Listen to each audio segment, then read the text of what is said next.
Use this one. Okay. I'm not the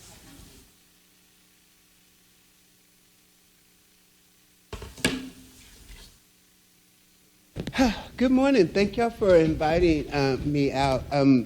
I walked in this room and I'm immediately intimidated because I just felt like I was just thrust into academia, which I always shy away from because it's like groupthink.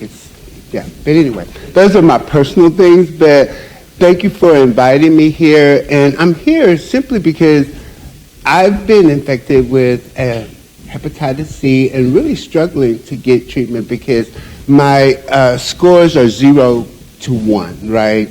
And nobody thinks it's important that I get treated. But I also live with HIV. And so if I could just clear up one infection, that would be, in my opinion, progress, right? But everybody don't see it that way.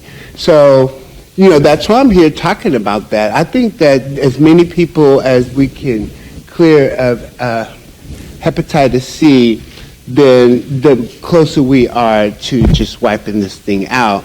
And also working in Oregon Department of Corrections as a health promotion educator, I get to work with men and women who come into the Oregon DOC.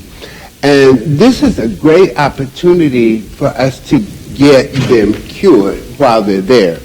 Many people don't think that they're worthy of cure, but I think everybody deserves a cure.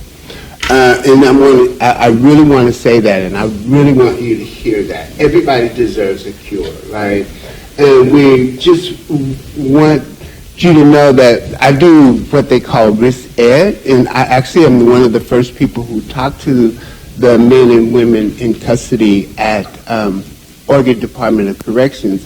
And I get anywhere from 7 to 10 men every Saturday who has hepatitis C when they come in, and I sign them up for our programs. And our programs are designed to give them education and support while they are in custody. And so this is an opportunity. It's an opportunity to treat them while they're in a stable situation and have the support that they need to complete the treatment.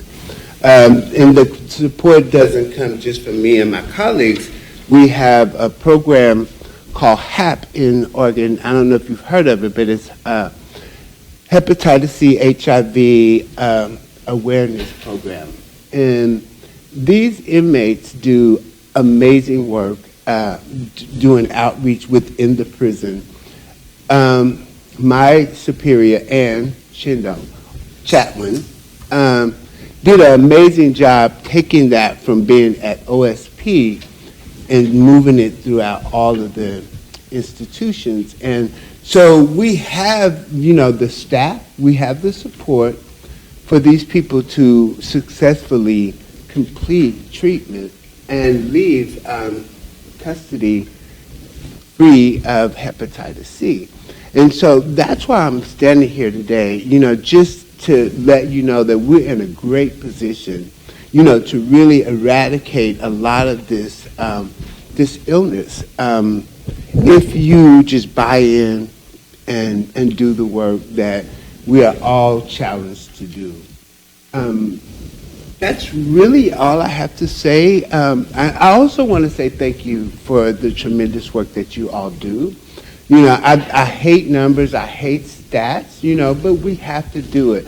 And so I really appreciate those people who, enjoy doing that, looking at the numbers and crunching the numbers, because I hate that. But what I really love doing is working with the people, and sitting with them and letting them know that even though it seems like people don't care, the people up top are really nice people, and I get to work with you. And I think it's a privilege to work with you. I feel like it's a privilege to be here speaking to you today. And thank you.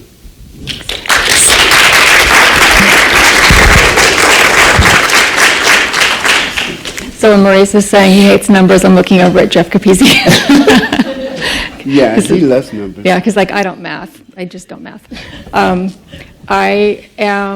here as a person who was formerly living with hepatitis C, and one of the things that it was about 15 years ago, so of course you know that I did the interferon and ribavirin, which was brutal. I'm so grateful at this point that I was watching TV, which is a very rare occurrence because I just finished a master's program. I was watching TV luxuriously yesterday, and I saw this, it's a new medication that takes 8 weeks to cure, and I'm thinking, 6 months, 18 months, 8 weeks, yes, score. It's been a long time coming. It's been a long time pushing the stigma away from Hep C. I was looking at that Tony Kushner quote, and I know Angels in America was focused on HIV, and it applies so well to what we're looking at now with Hep C. I was an indiscriminate needle user. I'm very open about that. I'm in recovery.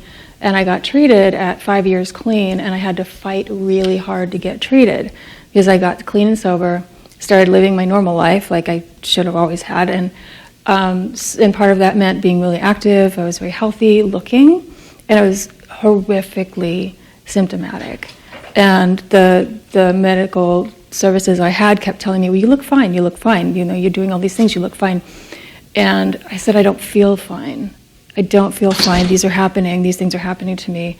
And finally, out of just desperation to get me out of their hair, they did a biopsy, and they're like, oh, hell. So I was at a stage 2 scarring and stage 3 inflammation. They're like, oh my God, treat you right now. I'm like, right?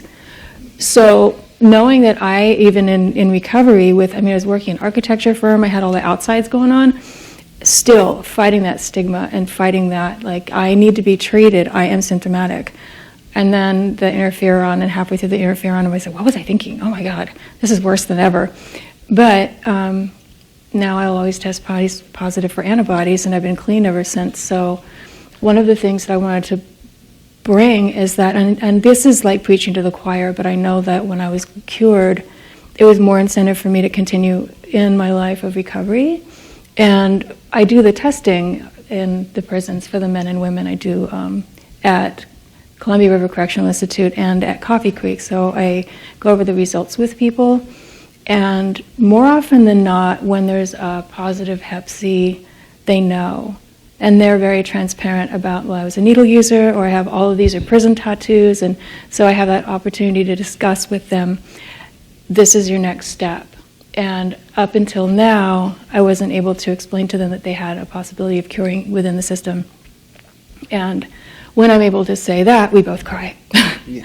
It was such a long time coming. And the other side of it is that treating people on the streets that are actively using, I've always been a proponent of that. And people, what I hear is the pushback of, oh, they're just going to go use again. And they're not going to be transmitting that. Therefore, new people are not going to be contracting that. So what better reason? And I would let them know that had I had the opportunity when I was using, I might have made my decision to get clean a lot quicker and probably not exposed other people to Hep C. So it's the work that is happening with people in this room is profound. It's affected me so much in the work that I do. And there's when it's appropriate, being able to share with my clients the fact that I had Hep C and I was cured, and also that, you know, yes, I was an indiscriminate needle user, which is how I got it. I have 4 street tattoos too, but who knows? But just the fact that I can make different decisions today, and when it is appropriate, I disclose that to let people know that there's hope and that they're not going to die because they come in with so much misinformation. They're positive they're going to die from Hep C. Being able to provide information and be a living example of the fact that you don't have to do what you're doing anymore. Having a cure and having a clean bill of health allows for more incentive to keep moving in your life.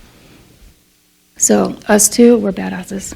Yeah, we get to train people to do the work and to share good information because they have all these ideas about hepatitis C, and once they come through our classes, they hit the ground and they have solid information, and they rapidly share it with their peers. And so we do some badass work. We do.